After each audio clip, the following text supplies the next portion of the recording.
Hey guys, welcome to Crazy Days. I'm Wanda, and today we're going to be showing you how to use the Pampered Chef jar opener. Now this is a jar opener, not a can opener. The way it's made, it's got a V in here and it's got little grooves on the inside, and you fit it to the jar that you want opened and you turn.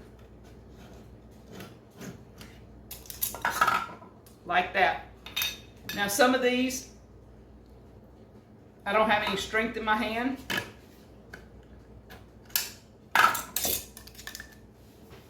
You don't need a guy around anymore when you got this. It fits a multitude of jars because you see here, this one, it would take wider mouth jars, whatever. It fits down to small lids.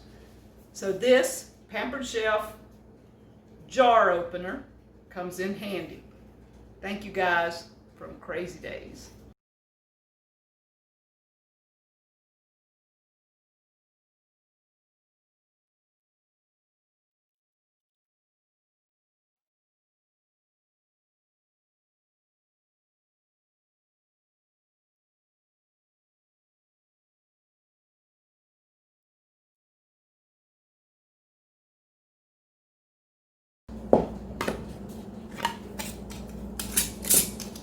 Great way to open these sticky jars.